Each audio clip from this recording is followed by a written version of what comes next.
To quote the great philosopher Allen Iverson, we're talking about practice. You are Locked On Huskers, your daily podcast on the Nebraska Cornhuskers, part of the Locked On Podcast Network, your team every day. Hey, gang, DP here, Derrick Pearson for Locked On Huskers. Thank you for making Locked On Huskers your first watch, listen each and every single day. Greatly appreciate it. Want you to take a moment, go and download FanDuel Sportsbook. Go do it. It's the midway point of the NBA season. No sweat, first bet up to $1,000. Go to FanDuel.com/lockedon. Here's the deal. Bonus bets if your first bet doesn't win. Just download the FanDuel Sportsbook app. It's safe, secure, easy to use. Then you can bet on everything from the money line to point scores to threes made in any game. Go do that. No sweat, first bet up to $1,000 in bonus bets when you go to FanDuel.com/lockedon. We are going to cover a couple of things. And the biggest 20 days in the history of Nebraska football.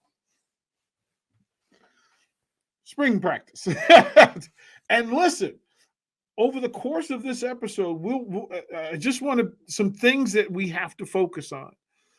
And be careful about how much priority and focus we put on various things because we don't know what's coming. We have no idea what's coming. Matt Rhule has the opportunity to set the course, which is a Matt Rhule thing. And saying who we are, right? For him to implement the thinking and philosophy behind one of us, that he gets to provide the first bit of actual resume, not just the social media glam and glitz, not just the sound bites and the workout clips. We're talking about actual football, actual hands in the turf, chest to chest, hand battling, footwork, conditioning. You get to see the change in the bodies. You'll also get updates on some injuries. And we'll talk about some key injuries that we'll get updates on a regular basis once we get to practice next week. But it is next week that we're talking about. And we are just we're 5 weeks away from the spring game. And I'm just saying, for the folks who are here in Lincoln, the other side, there we go. For those folks who are in Lincoln, the energy that's building up, it is a vacuum here in Lincoln, Nebraska. It is an absolute vacuum for folks who are trying to build themselves up into either believing or not believing. Indifference doesn't exist in the space. It's believing and not believing. And what happens over the course of the practice and the build up to practice. So we'll start to hear, hey, this player is going to participate at this level of practice. This person will work on conditioning. This person will work on in the playbook. Film study becomes a part of it because now you get actual film footage that can be talked about, released. This coaching staff actually gets to see functional movement versus athletic movement. And I wanted to spend some time in talking about it because there's last year's tape for every player, whether they were in high school a year ago, whether they were on the Huskers roster a year ago, whether they were on practice squad a year ago, or whether they were at another university playing the game of football for somebody else in somebody else's rules, somebody else's playbook, somebody else's scheme. But this next week will be the beginning to see what a Matt Rhule team at the University of Nebraska will look like. Some of the jerseys will be different. Some of the workouts will be different. But there's the athletic part of it, which is how somebody moves naturally. Comfortable movement, athletic arrogance. Those are the coaching terms that become a big part of spring practice. How does a person move in full? Putting your foot in the ground, length of stride, hip level, smart eyes, all of those things are in play. Their drive, their explosive ability in space, their explosive strength in short space, right? Your ability to extend from your elbow out forward with a grasp with 300 pounds or 600 pounds of resistance in front of you. Some people handle that differently, and you get to see it for the first time, and then you get to see it side by side with people that they're competing with. Competition is going to be a big word over the next several weeks, because athleticism competes. It allows you to compete. Being able to put your foot in the ground, and when you start hearing about 40 times and you're talking about shuttle times, this tells us what's been done. Mainly what spring practice is about is what's been done since end of season to April 22nd. I'll repeat that so fans don't get lost. What spring practice is about is what you've done from one end of season to the beginning of spring practice. That's what this tells us. It doesn't tell you how you're going to do in September. It doesn't tell you how you're going to do in August. It doesn't tell you whether you're going to a ball game. So when you're having those discussions, remove that from it, because that's not what spring practice is for. Spring practice is letting you tell the first thing that we're going to talk about in the first segment, which is athleticism. And then in the next segment, we're going to talk about the functional movement that you perform with and you produce with from your athletic ability. One requires your own personal work and integrity. The other requires a connection to the scheme and the coaching staff. They are different. As a coach, I can tell you what I wanted to see at spring practice was, how have bodies matured? How have they healed? How have they recovered? Have you improved on the tape, the last tape that I saw from you? Did you work on the things that you weren't good at? Or have you only focused on the things that you're good at? I'm okay with either, because it lets me know who you are. It's important to know whether you can, when we talk about all coaches treat all players equally. No, coaches work from a matter of trust. And can they trust you to do the work from December to April to March? We're going to find out more of those things next week. Who can be trusted? How much work have you put in? How fully invested in your name, reputation, and resume that you worked on your own in the offseason? We'll pause there. Why? Because we got to pay some bills. And I want to say this to you. We'll go through this. But Built Bar March Madness, it's here. We know you have a favorite bar or puff. Now we're going to ask you, make it count. Go to builtmarchmadness.com, builtmarchmadness.com to vote for your favorite. If you haven't tried them, now's a perfect time. Vote for your favorite, or the thing that whatever your taste is, and that you want the Huskers to do well in whatever voting is required. Support your team, support your bar. Bar or puff, that is Built Bar. The March Madness is here, and it's happening. We'll throw a break, come back. More here on Locked On Huskers. DP with you. We'll be right back.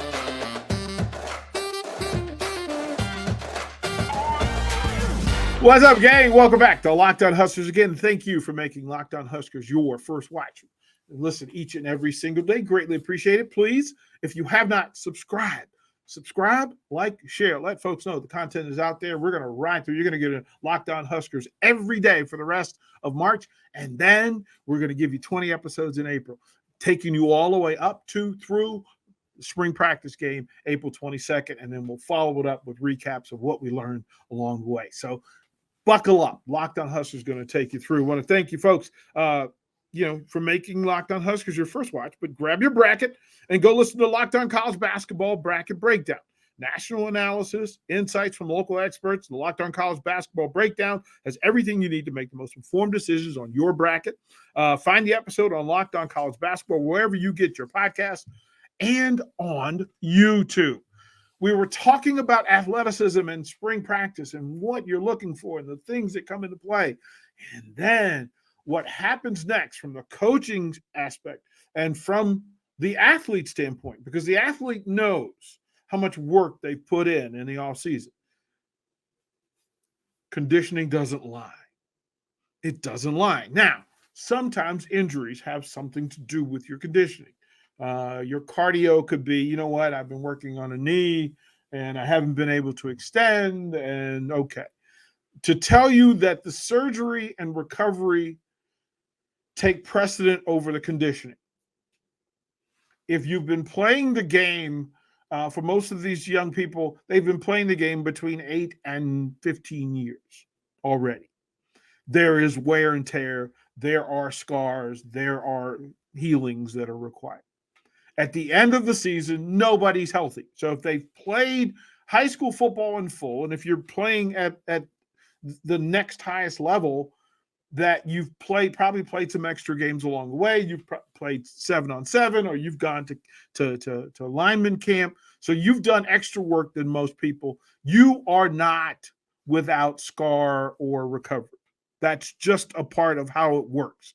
So no matter who you are, come December, you've got some recovering to do, some healing to do. Sometimes it's official and in full. So you need surgery. And it's important to take the right amount of time. Casey Thompson being example 1A for Nebraska, that most folks, as they start to ponder what this Nebraska team is going to look like, and the spring practice is the first look, and the spring game is the first look at what this is. Well, you're not going to see September Casey Thompson in March. It's not going to happen. The surgery took place. The recovery has its steps and in order. His steps are ordered. So what he can do, and Matt Rhule has talked about putting him on a pitch count and making sure that, hey, he's not out throwing the ball around. He's not out trying to do that work. There are things that can be done for players who are in recovery. It is knowing the system, knowing the scheme, knowing the verbiage, learning it, going through the mental reps. And let me tell you, spring practice is all about mental reps.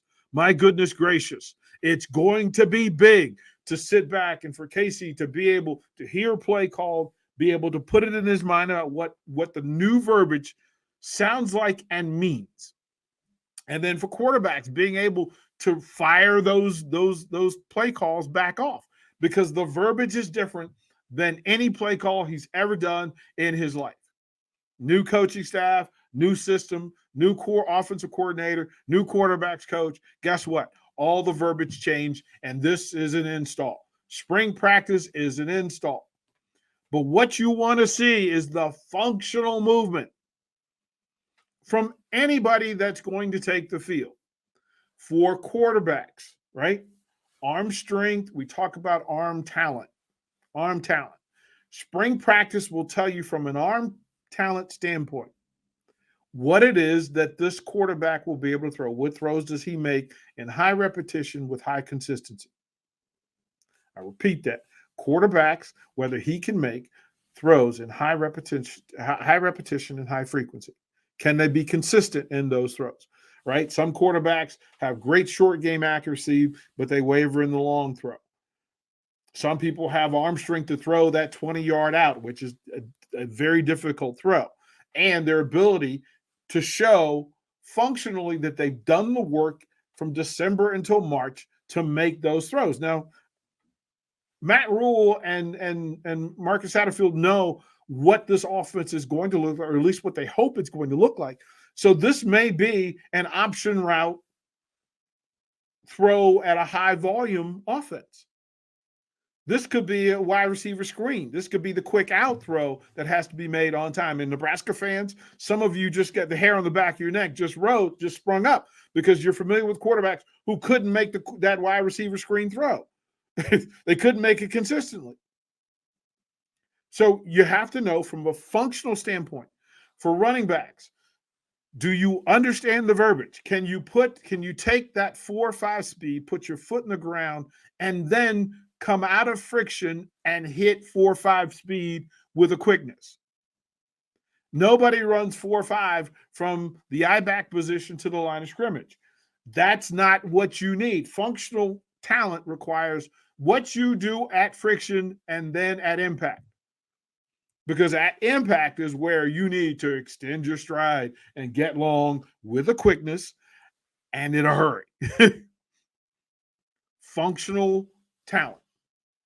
Athletic arrogance is your ability as a receiver to get your foot in the ground, get into your break, sink your hips, change your eyes, right? The mental aspect of getting a defensive back to look you in the eye or look at your hips and then be able to maneuver from that and still be on time and in purpose. You watch a whole lot of film and video of receivers with the footwork and they're dancing and there's cuteness and it's sexy and it's all those things, but they're still at the line of scrimmage and they haven't advanced towards where the quarterback needs to have them be when they need to be there. So there are functional wide receivers who can take 4 steps and get free and create separation. There are wide receivers who require 6 steps or 8 steps to get that same freedom and that same separation. There are those from the moment of impact where they go hand to hand with a cornerback or a safety that they can then extend themselves and be explosive and create separation from the moment of impact to give a quarterback knowledge and a thought that, wow, this guy is free, he's open, I can throw to the spot, and that he'll get there on time when I need him to, prepared for the throw, the pass to be delivered. Offensive linemen in this space, right? There are guys who look impressive. Physically, they look impressive. Then you ask them, can you work in friction? Show me those hands. Can you get those hands and then extend? Show me that off-season strength program got you so that when you get your hands on a 280-pound man, that you can still extend your forearms and stay in control. Can you punch him and move him? Can you jab him and move him? Can you redirect him with breastplates? And can you get your hands to his quicker? Arm length comes into play. For those guys who go and they get those long sleeves, those long sleeve collared shirts with the 19 neck, but they've got 38 or 39 in the reach, those people, those inches matter. Can these linemen get those extensions and make them work? But you'll get to see them do that work over the course of the next week. It's important how you watch. And as coaches, what they're looking for is, does the athleticism translate and show up in their athletic production and their and functionality? It's really cool to win the underwear Olympics, but the Big Ten is a grown man football conference, and it's very rarely, it's not always about how you look in your uniform or how you look in the gym. Sometimes in the Big Ten, what matters most is function. Can you get the job done when it's required against somebody that's just as big, just as strong, just as fast as you are? That's what Matt Rhule and his coaching staff is going to find out. And some of these players are going to find out next week in practice. But we're not done. We'll throw the break. We'll come back. We'll close out. I just want you to figure that out. We're going to go through some of the other positions, those functional things that are required in this space. And remember, Locked On Huskers. We're here for you. We'll be right back. Hey, guys, DP here, Locked On Huskers. Again, thank you for making Locked On Huskers your first watch listen each and every single day. The FanDuel Sportsbook app. It's safe, it's secure, super easy to use. Go to FanDuel.com/lockedon. You can discuss, you want to know what the Huskers win over will be. I would imagine that it's somewhere around 6.5. Just going out on a limb. If you want to talk NBA, go through it. You want to go March Madness and you want to work on this bracket of yours, go through FanDuel.com. They will help you look at your bracket, see if it makes sense. And if it doesn't make sense to FanDuel, there's a reason. There's a reason.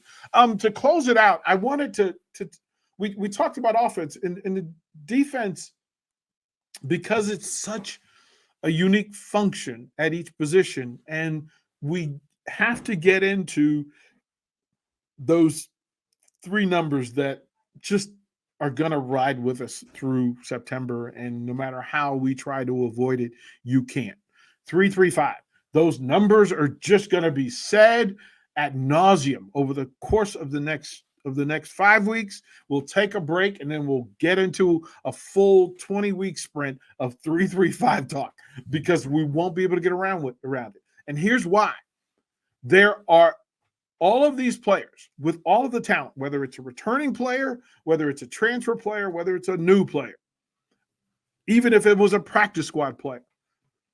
Playing in the 3-3-5 under a new play caller with new verbiage and new responsibilities. Now, some of the functional skill of those positions doesn't change, but they all ride at a different priority now, because in the 3-3-5, there are different expectations. Yes, your edge setters have to be aware of how they process. And sometimes they will have inside gap responsibility, sometimes outside. Sometimes they'll be taking on a guard. Sometimes they'll be taking on a tackle. Sometimes a tight end might every now and then might have to battle a wide receiver who gets feisty and decides to come down into big man territory and put his shoulder pads into a big dude.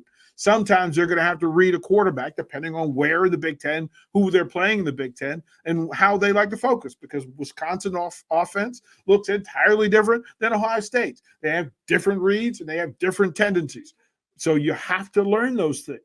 Cornerbacks, look, press coverage against Wisconsin is entirely different than against Ohio State. We know that. We know that that's in play. Different responsibilities for nickel safeties, nickel corners. We know that in the 3-3-5, sometimes they're going to be run contained, so you're going to need the Buddha rights to come downhill and be a big man for a play. And then in the very next play, they're going to have to be functional in cutting off a quicker, smaller receiver in space, in wider space, and to still be a factor in the run game. But all of these things will be shown in the practice reps, right? Whether Buddha Wright has recovered from his off-season injuries. Is he strong enough? Can he play? Can they count on him for 12 games? Can they count on that? Can he take the pounding that's going to be required in the Big Ten with Big Ten power rushing? Can he handle fleet tight ends who could actually who match him in height and size and could still get vertical? And then to still maintain, because you're going to play some quarterbacks early in the season who like to put their foot, they'll drop back and put their foot in the ground. Can you maintain leverage? Can you backpedal and keep your eyes in the right space? Can you switch from zone coverage to man coverage? Can you cover a tight end and a wide receiver? You'll get to see these things in practice over the course of the next 5 weeks. And then what'll happen, we'll get a spring game, April 22nd. We'll get a spring game, and you'll get to see what some of this looks like. Functional practice, functional work over the course of the next several weeks. It's going to be an interesting run. Again, thank you for making Locked On Huskers your first watch and listen each and every day. Make Locked On College Basketball your second watch and listen each and every single day. You can find it on YouTube or however you consume your podcast. Again, thank you for hanging out with me for this episode of Locked On Huskers. We'll close with those three words we love so much. Go Big